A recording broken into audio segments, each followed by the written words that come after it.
নমস্কার, কথাবার্তা.in আপনাদেরকে স্বাগত। আপনাদের সঙ্গে আমি গার্গী। আমরা শহর কলকাতা থেকে আজকে এসেছি কিছুটা দূরে, হুগলি জেলার উত্তরপাড়া ভদ্রকালী ঘোষপাড়ার বলাকার মাঠে এবারের পূজা মণ্ডপ। চলুন দেখে নেওয়া যাক এবারের পুজোর প্রস্তুতি।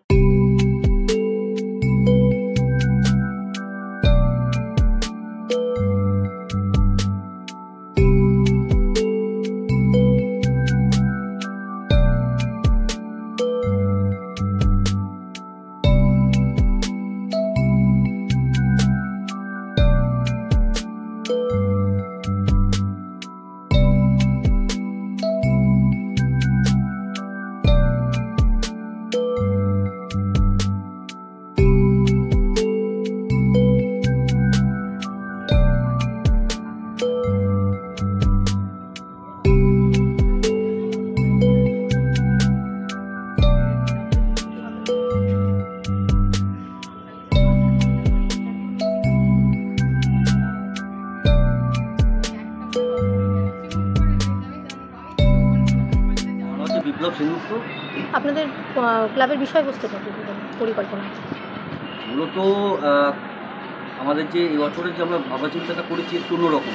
আমরা বিগত বছরগুলোতে থিম নির্ভর যে প্যান্ডেল এবং প্রতিমা আমরা জনসাধারণকে উপহার দিয়েছিলাম বা দর্শনার্থীদেরকে, তার থেকে আবার একটু অন্য ভাবনা চিন্তা করে আমরা একটা প্যান্ডেলকে অন্য আঙ্গিকে আমরা উপস্থাপন করছি। এবং যদি বলা যায় সেইভাবে যে যদি অতীতের দিকে তাকানো যায়, বছর 3 আগেও বা 2 আগেও যে করোনা আবহাওয়ার পরিস্থিতিতে মানুষ যখন ঘরের মধ্যে আবদ্ধ, বেরোতে পারছে না, একটা উৎসবের আবহাওয়া যখন চলে গেছে, সেই সামগ্রিক পরিস্থিতিটাকে ধরবার জন্য আমরা প্রতীক্ষা বলে আমরা এই এবারে বিষয়টাকে বেঁচেছি।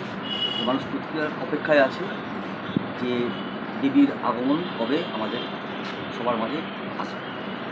কোন কোন জিনিস নিয়ে এবারে আপনাদের পুরো প্যান্ডেলটাকে সাজানো হয়েছে? টোটালটাই আমাদের প্রত্যেকবারই হয় যেটা স্বাভাবিকভাবে, যেগুলো বায়ো এগ্রিডিউরেবল, অর্থাৎ যেটা সহজেই মিশে যায় আমাদের পরিবেশের সঙ্গে, পরিবেশ বান্ধব জিনিসগুলো দিয়েই আমরা আমাদের কাজ করছি। মূলত তো কাঠামোটা হচ্ছে বাঁশের, তার সঙ্গে সঙ্গে অন্যান্য উপকরণ আছে, কঞ্চি আছে, পাতা আছে, এইরকম ধরনের যেগুলো ব্যবহারযোগ্য।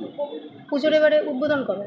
আমাদের প্রত্যেকবারে হয় চতুর্থী। এবার আপনাদের পুজো কত বছরে পদার্পণ করবে? প্রথমে বলি যে আমাদের ভদ্রকালী বলাকা এবং স্থানীয় অধিবাসীবৃন্দের এই যে পুজোটা, এটা হুগলি জেলার অন্যতম সুপ্রাচীন বারোইতলার পুজো। এটা আমরা এবছরে 109 বছর আমরা উদযাপন করছি।